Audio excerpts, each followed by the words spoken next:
अभी तक मोदी जी ने नाले से गैस बनाना सिखाया, A2+B2 और पता नहीं क्या क्या, लवड़े ने भुज्यम वाला श्लोक सुनाया।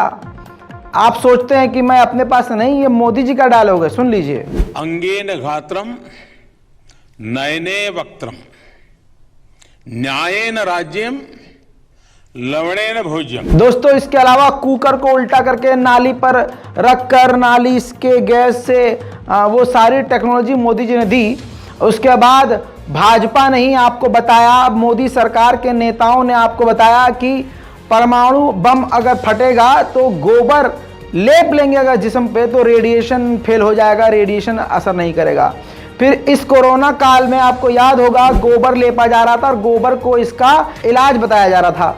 हद ये हो गई थी कि गौमूत्र पिया जा रहा था सार्वजनिक तरह से, जिसमें आप खुद इस बात के गवाह हैं, साक्ष्य हैं कि किस प्रकार से पेशाब को, किसी जानवर के पेशाब को इन्होंने कोरोना का इलाज बता दिया था।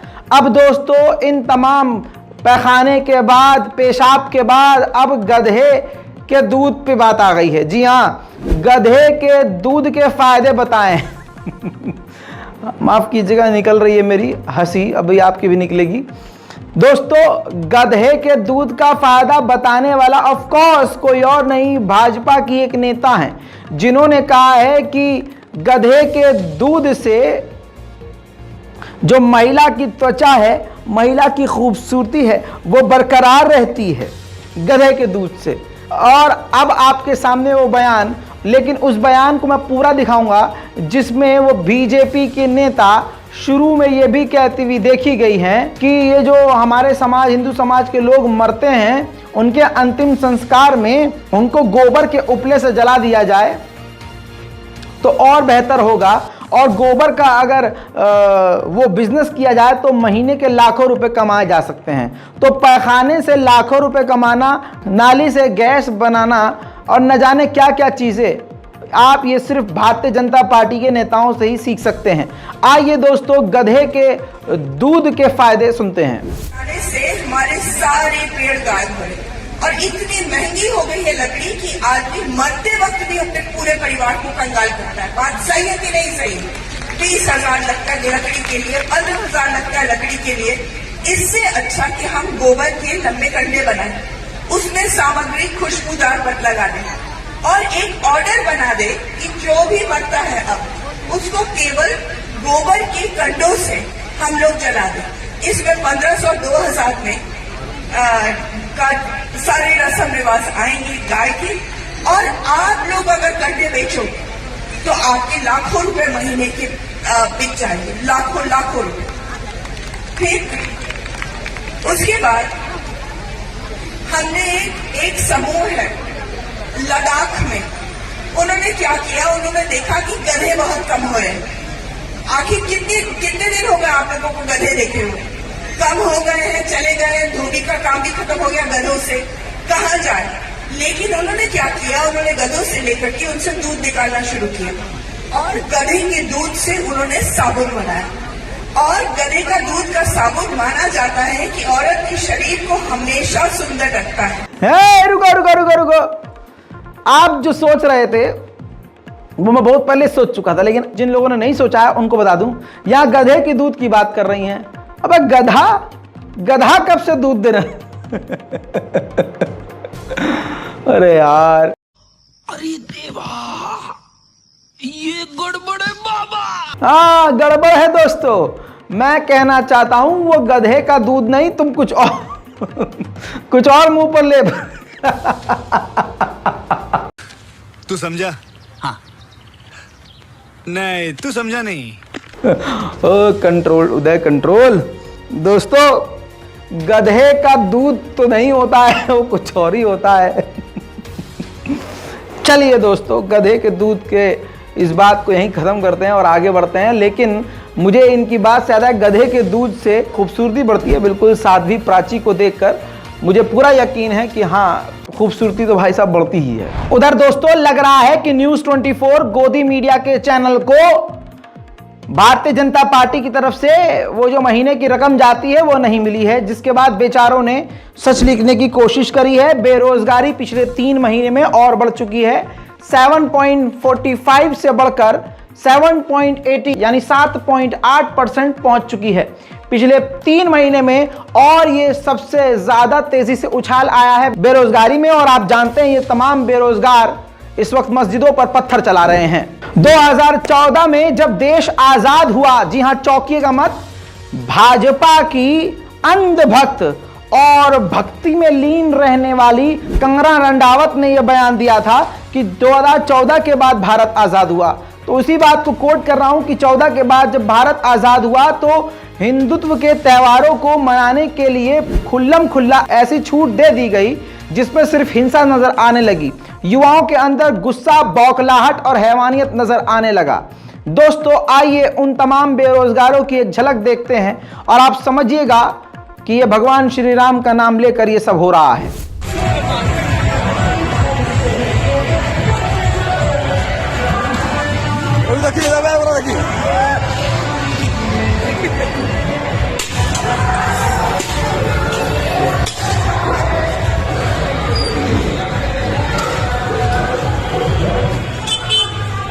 अबे ककर बात ठीक है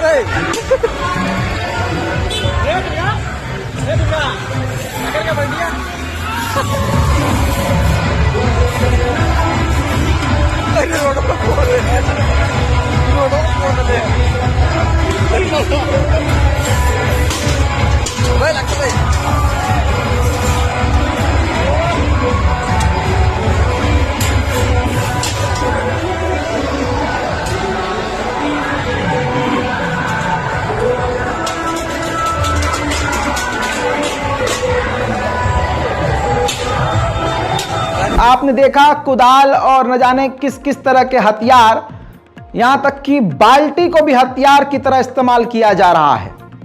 यह नया भारत है, मॉडिफाइड भारत है और हिंदू राष्ट्र बन चुका है। जब दिल्ली के दंगे हुए थे उन हालातों को, उस वक्त मैं दिल्ली में मौजूद था, उस वक्त जब दिल्ली में दंगे हुए थे मौजूद था और इत्तेफाक से उसी वक्त मैंने अपना YouTube चैनल नया नया शुरू किया था।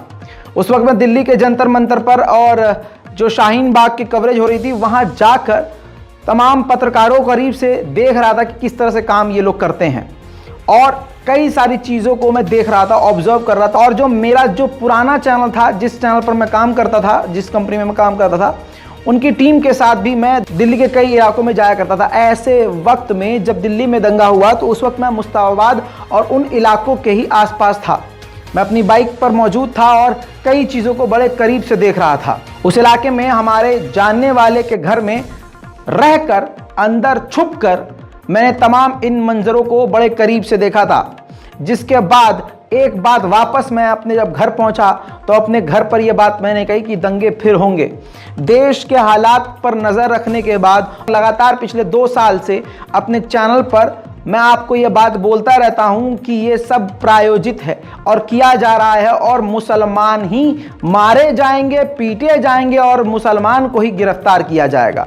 यह मैं पहले बोलता था ना, कोई नई बात तो नहीं बोल रहा हूं, अब ये हो रहा है और ये और बुरे तरीके से होगा क्योंकि प्रशासन से लेकर बड़े बड़े पोस्टों पर, और समझ लीजिए जिन न्यायाधीश की आप बात करते हैं और न्यायपालिकाओं की बात करते हैं, संस्थानों की बात करते हैं, गोदी मीडिया के चैनल पर जहां आप देखेंगे वहां संघी मौजूद है। मेरी बात से एग्री हो तो नीचे कमेंट जरूर कीजिएगा कि हर जगह संघी मौजूद हैं। यही खेल चल रहा है, इसीलिए एक तरफा कार्रवाई होती है। अब आप देखिए दोस्तों, याद होगा मुरादाबाद में घर के अंदर तरावी की नमाज हो रही थी जिसमें 25 से 30 लोग थे जिन पर 5-5 लाख का जुर्माना ठोक दिया गया और घर के अंदर तरावी पढ़ने को मना किया गया। विवाद खड़ा हो गया था, हिंदू गुंडा संगठनों ने बवाल मचाया था, पूरा बवाल काटा था। अब देखिए मुरादाबाद के एसएसपी हेमराज मीना ने बीबीसी से बातचीत में काफी घटिया तरह की बात कही है। ये वो रिपोर्ट आपके सामने। और दूसरी तरफ विवादित जो बात है, अगर सच में ईमानदार प्रशासन होता तो अब तक ऐसे एसएसपी पर कार्रवाई हो जाती। देखिए क्या कहा है उन्होंने, कहा दोनों पक्षों पर पाबंदी की कार्रवाई हुई है। वहां पर एक मकान को लेकर विवाद था। सवाल किया गया बीबीसी की तरफ से, क्या घर में तरावी की नमाज नहीं हो सकती है? इस सवाल पर जवाब में एसएसपी ने कहा वो मस्जिद थोड़ा ही ना है, वो तो घर है। घर में बाकी लोगों के लिए थोड़ी ना इजाजत होती है, घर में पूरे मोहल्ले को लेकर नमाज पढ़ाएंगे क्या? अब दोस्तों अगला सवाल यह किया जाता है बीबीसी की तरफ से कि अगर हिंदू परिवार के घर में कोई जगराता करवाता है तो क्या इस तरह की कार्रवाई आप वहां भी करेंगे? इस सवाल के जवाब में एसएसपी मीना ने कहा, जगराता करना अलग होता है, पूजा पाठ करना अलग होता है, हिंदू मुस्लिम परंपरा को एक बना देंगे क्या आप? यह बीबीसी को बोला है, किसी ऐरे गैरों को नहीं। और अभी तक इन पर कोई कार्रवाई नहीं हुई है। एसएसपी मुरादाबाद के उत्तर प्रदेश पुलिस का यह हाल देखिए, मुसलमानों के खिलाफ इनके दिलों में प्रशासन में कितनी नफरत है, इस बात से समझ सकते हैं। कानून का रखवाला गैर कानूनी बात कर रहा है, यानी पूरी तरह से मुसलमानों को दूसरे दर्जे का नागरिक बना दिया गया है, जिसके पास घर के अंदर इबादत करने का भी अधिकार नहीं है। जैसा मैंने आपसे कहा और फिर से कह रहा हूं, देश का हाल अभी और बुरा होगा, बल्कि अपने जुमलों को यहां ठीक करता हूं। मुसलमानों का हाल, ईसाइयों का हाल, दलितों का हाल अभी और बुरा होगा। जिस प्रकार से मोदी सरकार ये प्रयोग के तहत खामोशी से देख रही है, जिसका फायदा उनको 24 और 25 में मिलने वाला है, और जिस तरह से मुसलमानों पर हुए हमले पर मोदी जी ने चुप्पी हमेशा से साध के रखी है, इस बात की यह दलील है कि मोदी सरकार यही चाह रही है, तभी तो वो हिंसा के खिलाफ कुछ बोल ही नहीं रही।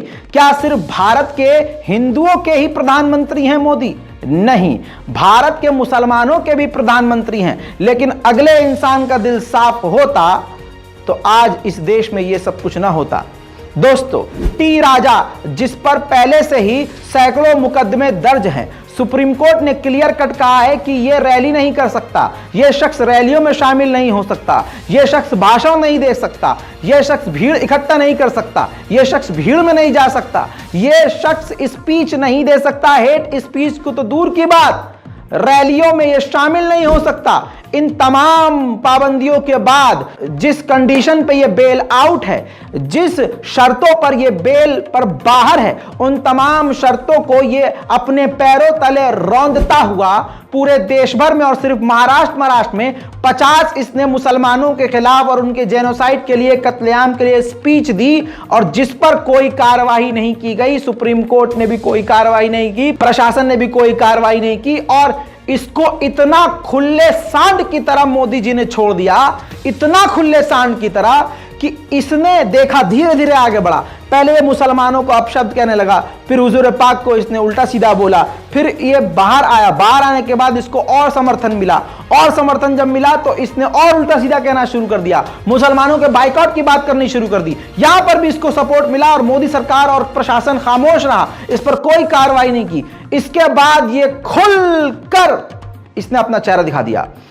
अब आप देखिए कि ये धर्म कितना खूबसूरत है। अब आप इसमें देखने वाले हैं कि ये सनातन धर्म की कितनी खूबसूरती है, और लाखों लोग जो नीचे सुन रहे हैं उनका हिंदुत्व कितना बेहतरीन है कि टी राजा मुसलमानों को मां बहन की गालियां माइक से गला फाड़ के जख्मी सुअर की तरह चीख चीख कर दे रहा है, और नीचे लोग गालियां सुन के ताली बजा रहे हैं कि हाँ, हमारे भगवान श्री राम इस बयान से खुश होंगे। ये और इतना ही नहीं, टी राजा ने मां बहन की गालियां देने के बाद अपने बच्चे को भी सामने लाया, यानी वहां पर वो अपना भविष्य देख रहा है और अपने बच्चे के भविष्य को किस तरह से यानी धर्म का चोला पहन के प्रमोट कर रहा है। देखिए, अरे माधव चौबा, ये मेरा बेटा है, बड़ा बेटा। मैं आज नहीं तो कल, अरे जिस दिन भी मैं मरूंगा, मेरी जगह पर ये हिंदुत्व का कार्य करेगा। अगर किसी की अम्मा ने चली, उठा ले मेरे बेटे को। अगर मेरे परिवार तक कोई बहन का लोड़ा अगर एक उठाकर देखेगा, इतिहास रच दूंगा।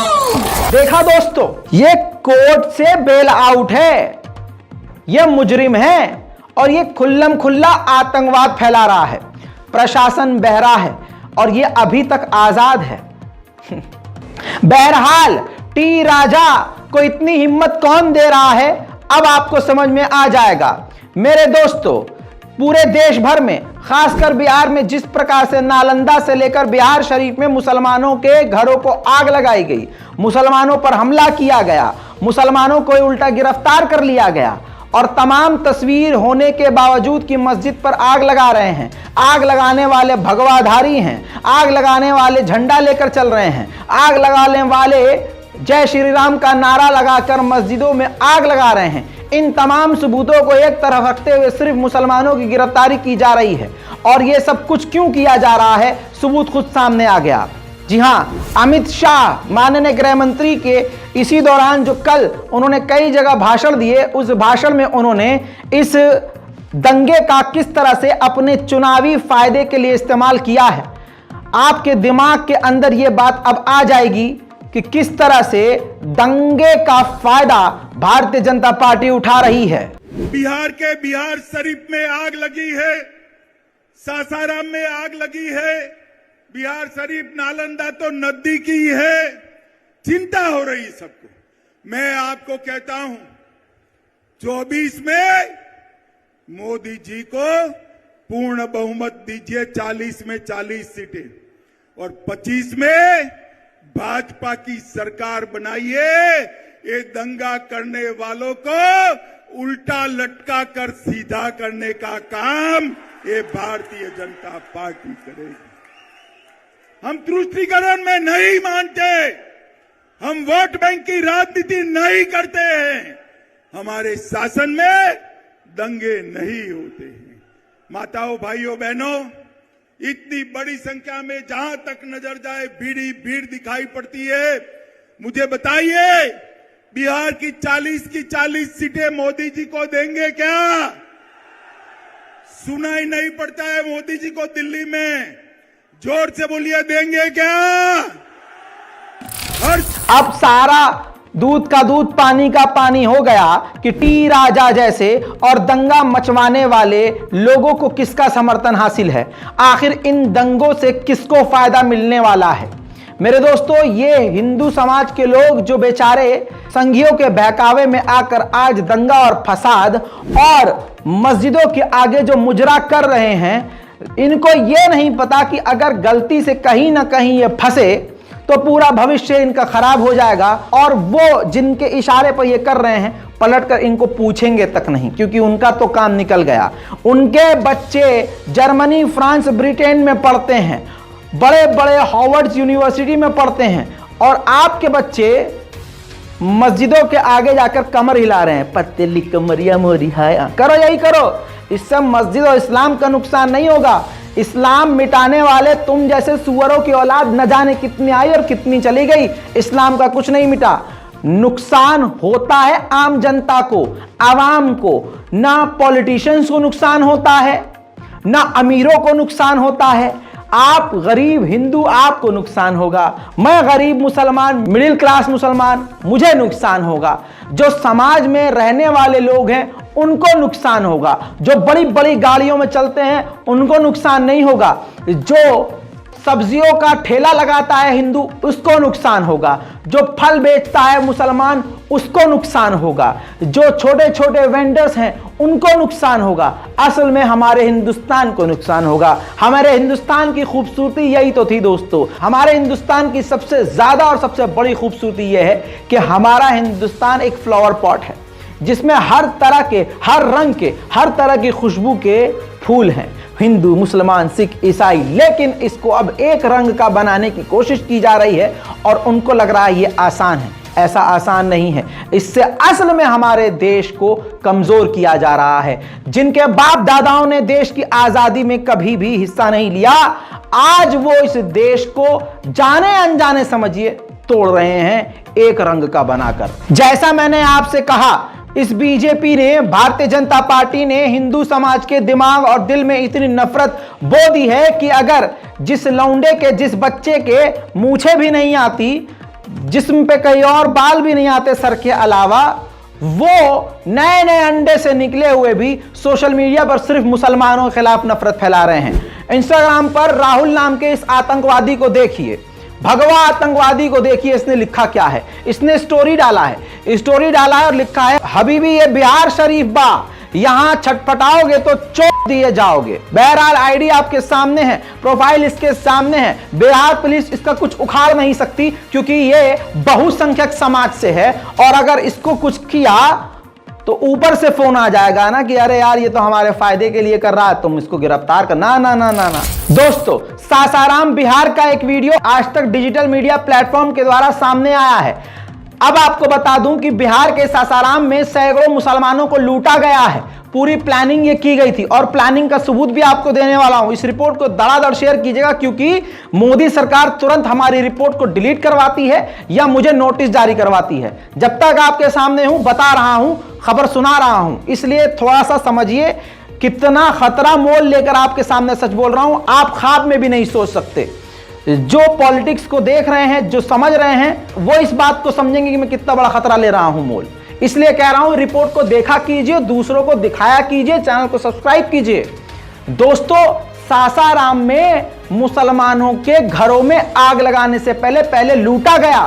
ठीक दिल्ली के दंगे में यही हुआ था। पहले बहुसंख्यक समाज के संघी, सड़े हुए समाज के अंग ने मुसलमानों के घरों को लूटा और फिर उसमें आग लगाई। दिल्ली दंगों की तमाम तस्वीरें यूट्यूब पर मौजूद है, जाके देखिए। यही है वहां मुसलमानों का स्टेटमेंट। ठीक उसी के तर्ज पर यह बिहार में हुआ।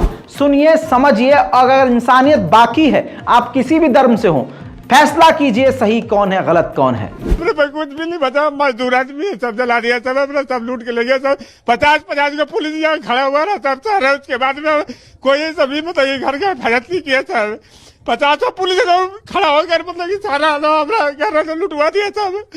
सारा पुलिस मतलब कोई सब मतलब कि लूटने वाले तरफ से मतलब कि कह रहा था, सब लूट के ले गया सब हमारा सर। सब टोटल सब सारा चीज लूट के ले गया सब, सारा मोहम्मद शहजाद कुरैशी पड़ेगा सर। सारा सामान अपना लूट के ले गया सर। ठीक, अपना मजदूर यहाँ तक कि कुरान जला दिया सब। कुरान जला दिया सब, देखिए सब कुरान जला दिया सबको। पुलिस आ नहीं रही थी, और पुलिस आ भी रही थी तो उन इलाकों में जा नहीं रही थी, और जब आ भी गई थी पुलिस तो सब कुछ होने के बाद आई थी।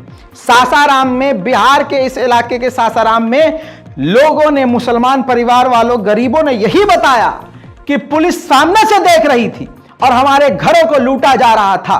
पुलिस सामने खड़े होकर चुपचाप तमाशा देख रही थी। हमारे घरों को लूटा जा रहा था और हमारे घरों में आग लगाई जा रही थी। हाँ, हम लोग यहीं रहते रहे। आज सब प्रशासन खड़ी हुई है, प्रशासन के सामने आग लगाया जा रहा।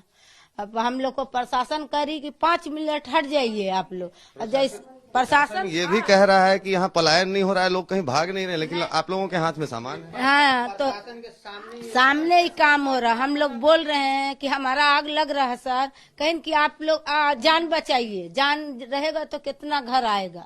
तब हम लोग मजबूरी में हम निकल गए। जब मारे इधर गाली देने लगे लोग, जो दारू बेचता है दुखना, लोग गाली देने लगा, तब हम लोग निकल गए। दोस्तों, आपने देखा, ये बिहार के गरीब लोग पलायन करने पर मजबूर हो गए हैं। कश्मीरी हिंदू, कश्मीरी पंडित, कश्मीरी पंडितों के नाम पर अब तक लाखों हिंदुस्तान के मुसलमानों को मारा गया है, और ये रुकेगा नहीं, उल्टा गिरफ्तार मुसलमान होंगे और हो रहे हैं। दोस्तों, हमारी वीडियो का एक फायदा हुआ।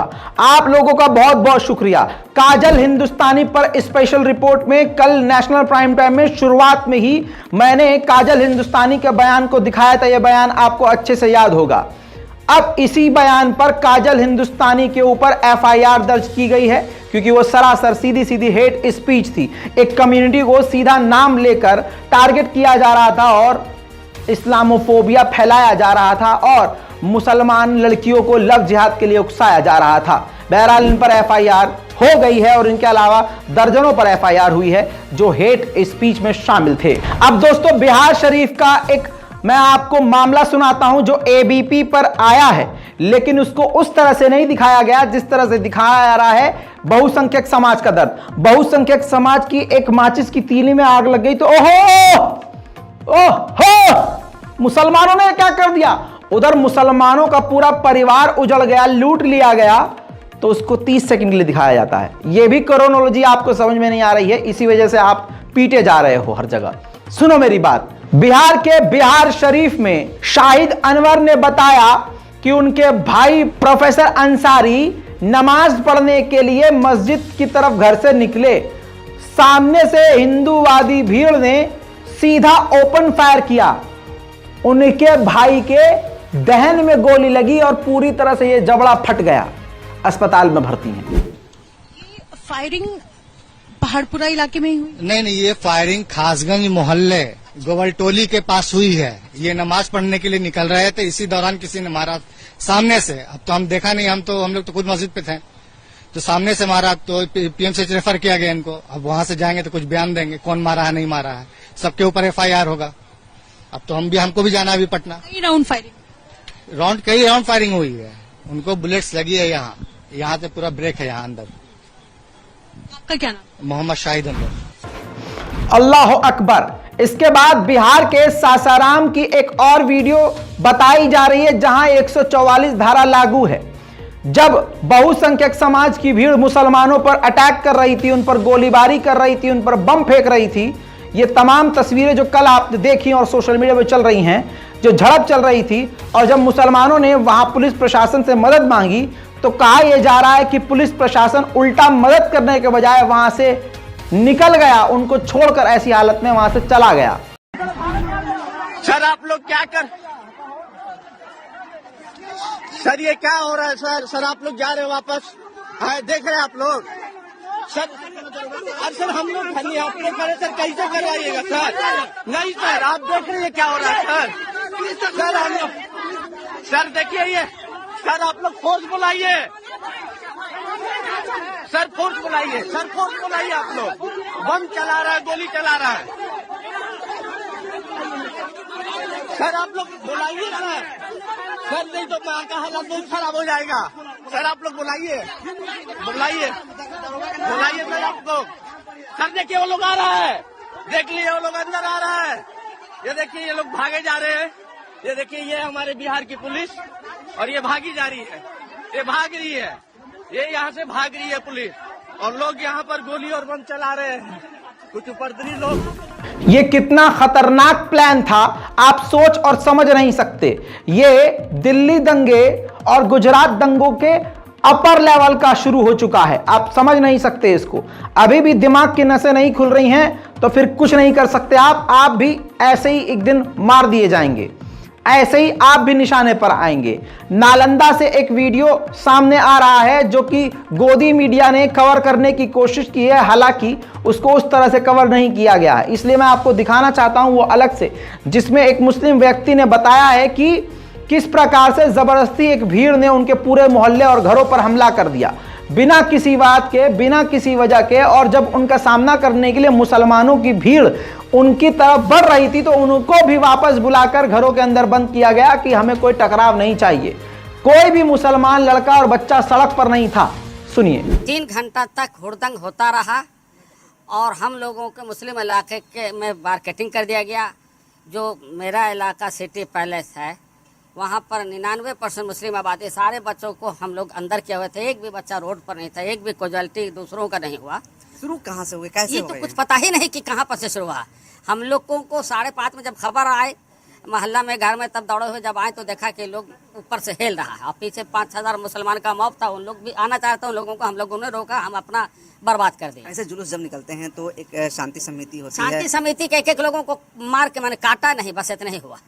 हम भी शांति समिति के, केंद्रीय शांति समिति के हैं, अकलती कमीशन के हम नालंदा के नुमाइंदा है, लेकिन सबको मारा। हम इत्तेफाक से नमाज पढ़ने के लिए गए हुए थे घर पर, असर का 4-5 बज रहा था, और उसके बाद फिर हम बैठे हुए थे नॉर्मल केस में, चूँकि रोड पर किसी को जाना ही नहीं था। और एक बैग हुड़दंग जो बजरंग दल या क्या कहिए, पीला पीला कपड़ा पहने हुआ था, पीला पीला गमछा बांधे हुआ था, वो चारों तरफ नंगा नाच कर रहा था, पुलिस भी थी। और किस तरह का एडमिनिस्ट्रेशन ने फ्लैग मार्च किया, किस तरह का एडमिनिस्ट्रेशन ने इंतजाम किया, ये अल्लाह जाने। और कोई एडमिनिस्ट्रेशन नहीं उठा रहा था, कोई फूल, सिवाय एक DSP के 2 मरतबा उठाए, लेकिन 3 घंटा तक कोई काम नहीं मेरा रिस्पॉन्स मिला। तो इसमें आम लोगों की कितनी रही थी? जो नुकसान आप जो बाजार जो शहर का हुआ है वो काफ़ी दिख रहा है। सर अभी तो हम पूरा शहर नहीं देखे, मेरा अजीजा मदरसा यहाँ के भी हम सदस्य हैं, हम इसके उपाध्यक्ष हैं, ये सेक्रेटरी साहब आए हुए हैं, ये प्रिंसिपल साथ हैं, यहाँ भी पूरा का पूरा कागजात से लेके सीसी कैमरा जला दिया। मेरे यहाँ टीवी, सीसी कैमरा, एक एक फर्नीचर, एक एक कागजात जला दिया।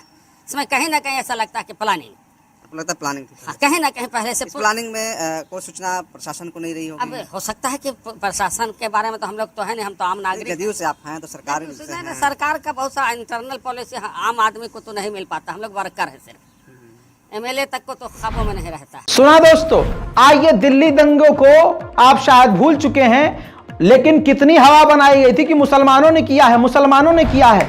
ये देखिए, सारी ताकतें इस्तेमाल करने के बाद अब जो चीजें सामने आ रही हैं वो सब चीजें खोल रही हैं। दिल्ली दंगों के दौरान अल्लाह वाली मस्जिद में आग लगाने के आरोप में अंकित, सौरभ शर्मा, रोहित, राहुल कुमार और सचिन के खिलाफ आरोप तय हो गए हैं। जी हां, इनके अलावा और भी कई लोगों के नाम सामने आए हैं। कोर्ट में चार्जशीट के अंदर इन पर आरोप तय कर दिए गए हैं। दिल्ली पुलिस को कई बार कोर्ट की तरफ से फटकार पड़ी और जब जांच में चीजें खुली धीरे धीरे तो ये 5 बहुसंख्यक समाज के शांति दूतों के ऊपर आरोप तय हो गया है, जिसमें यह साबित हुआ है कि इन्होंने मस्जिद में, जिस मस्जिद का नाम मस्जिद अल्लाह वाली था, उसमें आग लगाई थी, जिसमें कुरान पाक समेत सैकड़ों किताबें और पूरी मस्जिद जलकर राख हो गई थी। विपक्ष की पार्टियों की तरफ से कहा जा रहा है कि जहां जहां भाजपा सरकार नहीं है, भाजपा बौखलाई हुई है। वेस्ट बंगाल की एक तस्वीर को, एक वीडियो को एएनआई ने शेयर करके भड़काने का काम किया और खबर चलाई कि भारतीय जनता पार्टी के द्वारा जो शोभा यात्रा निकाली गई उस पर पथराव हुआ। यह वीडियो शेयर किया गया। आइए इस वीडियो के अंश में आप खुद देखिएगा कि भारतीय जनता पार्टी के द्वारा यह रैली निकाली गई। इस रैली के बहुसंख्यक समाज के ही एक भीड़ में मौजूद शख्स ने उठाकर अपनी ही रैली की तरफ, जो पीछे गाड़ी आप देख रहे हैं जिसमें भगवा झंडे लगे हुए हैं और पीछे हिंदू ही भीड़ है, उन्हीं पर यह पत्थर चला के मार देता है। ध्यान से देखिए, ये देखिए, ये शख्स है वो। मैं आपको बार बार विजुअल दिखा रहा हूं, ये एएनआई ने ही वीडियो पोस्ट किया है। अब हमारे इस कवरेज के बाद, इस छानबीन के बाद, अगर एएनआई उस वीडियो को डिलीट कर दे तो बात अलग है, लेकिन एएनआई की द्वारा पोस्ट की हुई वीडियो आपको दिखा रहा हूं कि किस प्रकार से यही भीड़ अपने ही लोगों की तरफ पत्थर चला रही है। भाई, ये शक्तिमान थोड़ी ना है कि ये पत्थर चलाएगा तो इसकी जो 500-600 लोगों की भीड़ है वो 1000 किलोमीटर दूर जाके पत्थर गिरेगा। अबे पत्थर चलाओगे तो अपने ही लोगों पर गिरेगा, क्योंकि पीछे सारी भीड़ बहुसंख्यक समाज की तुम्हारी ही है। दोस्तों, इसी तरह से ये पहली बार नहीं है, यह भीड़, भारतीय जनता पार्टी की भीड़ खासकर इस काम के लिए जानी और पहचानी जाती है। यह प्रयोग है जो हमेशा कामयाब होता है। आइए आपको पुराना वीडियो दिखाता हूं जिसमें आप देखकर सारी कहानी समझ जाएंगे। ये देखिए।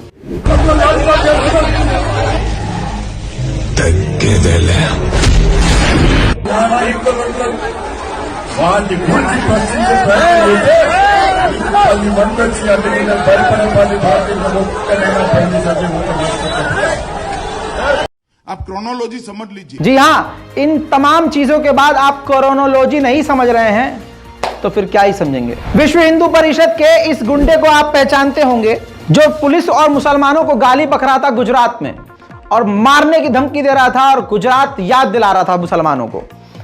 ये चीख रहा है, जिस प्रकार से भौंक रहा है, और आपने रजाग्राफी की रिपोर्ट को शेयर किया। इस वीडियो को ट्विटर पर आप लोगों ने, इसलिए कहता हूं, देखिए चीज समझिए, आपकी ताकत आप खुद नहीं समझ रहे हैं, सोशल मीडिया की ताकत आप खुद नहीं समझ रहे हैं। वो हमें कत्ल करने के लिए सोशल मीडिया का इस्तेमाल कर रहे हैं, हम अपने आप को बचाने के लिए इस सोशल मीडिया का इस्तेमाल करेंगे। दोस्तों, ये वीडियो इतना शेयर हुआ, आपने आवाज उठाई, हमने आवाज उठाई, आपकी आवाज बने। अब आप देखिए, रोशन शाह नाम था इसको पुलिस ने गिरफ्तार कर लिया है। ससुरा पुलिस को धमकी दे रहा था, मुसलमानों को गाली बक रहा था, इतना चिंघाड़ रहा था कि क्या ही कहना। इसलिए कहते हैं कानून से ऊपर कोई नहीं है। भले ही कानून से आज 2 लोग खेल रहे हैं, लेकिन यकीन कीजिए, आप जब बोलेंगे, आप जब शेयर करेंगे, आप आवाज उठाएंगे तो 10 में से 2 तो गिरफ्तार इनके भी होंगे। हमारे 10 होंगे तो इनके 10 में से 2 तो जरूर होंगे। अब दोस्तों, जैसे शुरू में मैंने आपसे कहा था, बिहार में जो कुछ भी हुआ है, बिहार शरीफ में, ये प्रायोजित है। पूरी प्लानिंग इसके बीजेपी के द्वारा की गई होगी और उसके सबूत भी आ गए हैं, क्योंकि इन पूरे दंगों का फायदा एक पार्टी को सीधा सीधा मिल रहा है। आइए सबूत आपके सामने रख रहा हूं और बिहार पुलिस को इसमें इन्वेस्टिगेशन जरूर करना चाहिए। जरा ध्यान से देखिए, ये बिहार शरीफ का बीजेपी का नेता है, एमएलए सुनील कुमार, बिहार शरीफ का। इस दंगे से 10 से 12 दिन पहले पूरी तरह से इवेंट रामनवमी के नाम पर कि हम कैसे इस रैली को आगे बढ़ाएंगे और कहां से लेके जाएंगे। ये तस्वीर देखिए, ये सोशल मीडिया पर इसने डॉक्टर सुनील कुमार ने शेयर किया हुआ है। बिहार शरीफ के एमएलए, जी हां, सुनील कुमार जिनका नाम है, वो एड्रेस करते हुए इसमें नजर आ रहे हैं कि बिहार शरीफ में कैसे हमने और क्या करना है रामनवमी के मौके पर। धर्म ध्वज फहराएंगे, हर घर अयोध्या बनाएंगे। जी हां, पोस्टर पे ये नजर आ रहा है, जरा ध्यान से देखिए। धर्म ध्वज फहराएंगे, हर घर अयोध्या बनाएंगे। और इसके बाद ये देखिए दिनांक लिखा है 5 फरवरी को ये हुआ, और उसके बाद 2 दिन से आप देख रहे हैं कि बिहार शरीफ में क्या क्या हुआ है। तो सबूत आपके सामने रख चुका हूं, बिहार पुलिस के सामने सबूत रख चुका हूं। इस पर इन्वेस्टिगेशन की जाए, क्योंकि धर्म ध्वज फहराएंगे, जी हां, जिसके बाद मुसलमानों के घरों और मुसलमानों की मस्जिदों के ऊपर इन्होंने ध्वज फहराया है अपना, और पूरी प्लानिंग से यह काम किया गया है, इन तस्वीरों से लग रहा है। तो बस इससे ज्यादा और क्या सबूत चाहिए। अब मैं आपको दोगला समाज और दोगले लोग दिखाता हूं। कमाल की बात यह है कि सारी दुनिया को दिख रहा है, लेकिन सबके सब अंधे हैं। ये देखिए, दिल्ली मेट्रो के अंदर हिंदू भीड़ ने धार्मिक भजन गाया, श्री राम जानकी बैठे हैं मेरे सीने में। दिल्ली मेट्रो में युवाओं ने कुछ इस तरह से जय श्री राम को याद किया। अच्छी बात है, इसमें किसी मुसलमान ने न विरोध किया न विरोध करेगा। जरा पहले यह वीडियो देखिए।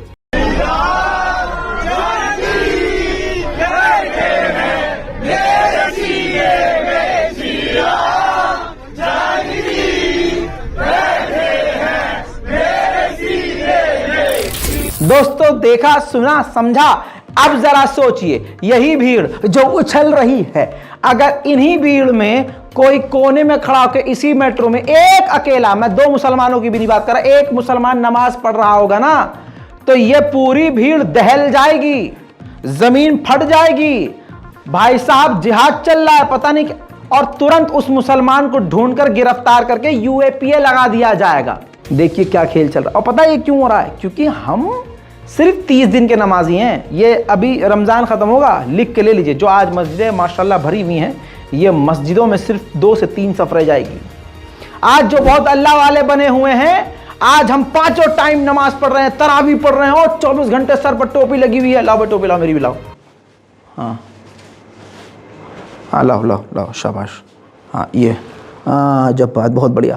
24 घंटे टोपी सर पे लगी हुई है। अरे यार, क्यों नमाजी लग रहे हो? तो क्या नमाजी हमें सिर्फ और सिर्फ रमजान में ही होना था क्या? अपनी मस्जिदों को क्या सिर्फ रमजान में ही भरना था क्या?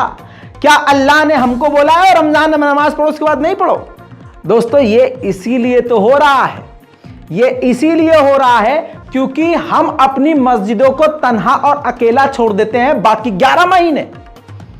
कई तो ऐसे मुसलमानों को जानता हूं जो सिर्फ ईद और बकरीद की नमाज पढ़ते हैं। तो जिन मस्जिदों से, जिस अल्लाह के घर से 11 महीने हम ताल्लुक नहीं रखते, वो तो काफिरों को चुभेगी भाई। उधर एक चीज पर आपका फोकस नहीं है, भगवा लव ट्रैप। इस तस्वीर को देखिए और पूरी वारदात सुनिए। आज जिन लड़कियों को आप हिजाब में देख के कहते हैं कि बड़ी अल्लाह वाली है, अल्लाह की कसम, इन पर्दे वालियों ने जो कांड किए हैं, शायद ही कोई बेपर्दा लड़की करे। मेरे दोस्तों, मैं पर्दा और हिजाब की बात नहीं कर रहा हूं, मैं कह रहा हूं ये मुसलमान लड़कियां, कुछ मुसलमान खासकर लड़कियां हैं जो हिजाब को ही बदनाम करे डाल रही हैं। बाराबंकी का मामला है। मंतशा, कहानी सुनिए। मंतशा के घर अशोक ट्यूशन पढ़ाने आते थे। अशोक के 3 बच्चे हैं, वो अशोक 3 बच्चों का बाप है। उसने नाबालिग मंतशा को अपने प्यार के जाल में फंसाया, और तो और इतना फंसाया कि मंतशा को पता था मेरे सर के 3 बच्चे हैं, बीवी है, लेकिन इसके बावजूद इनका बाहर घूमना फिरना हुआ। मंतशा के अड़ोस पड़ोस वालों ने देखा और मंतशा के बाप को बताया। मंतशा का बाप उल्टा उन्हीं से लग गया, अपनी परी पर भरोसा था उसे, इतना ज्यादा भरोसा था आंख बंद करके बिटिया पर, उफ क्या ही कहना। और पापा की परी हिजाब पहन के चौतरफा उड़ रही थी अपने उस अशोक के साथ, बुढ़े के साथ। अब सुनिए क्या हुआ। बीच में मोहब्बत ने ऐसा उफान मारा कि मंतशा उस अधेड़ उम्र के साथ शादीशुदा आदमी के साथ फरार हो गई, लेकिन नाबालिग थी। जैसे तैसे बाप पकड़ कर ले आया, घर पर थोड़ा सा नजर रखी, लेकिन उसके बाद मंतशा जो अभी निब्बी थी, ठीक से बड़ी भी नहीं हुई थी, 18 साल जैसे ही हुई अशोक के साथ वो फुर हो गई। और करिए भरोसा, कह रहा हूं कि भाई दूर रहो, दूर रहो, दूर रहो। अब इसमें माँ बाप की तो है ही गलती, लेकिन आप देखिए मुसलमान लड़कियां किस लेवल पर गिर चुकी हैं आज। बिल्कुल। और मैं फिर से कह रहा हूं, इसको रोकने का तरीका यही है, आप कॉलेज में हो, स्कूल में हो, इंस्टीट्यूट में हो, जॉब में हो, जब आपको दिखे कि आप कोई लड़की, आप खुद महिला हैं अगर, और आप देख रही हैं कि मेरे मजहब की लड़की किसी गैर मजहब के साथ है, तुरंत या तो उसके घर वालों को बताइए। इसमें कोई शर्म करने की बात नहीं है, सवाब है भाई।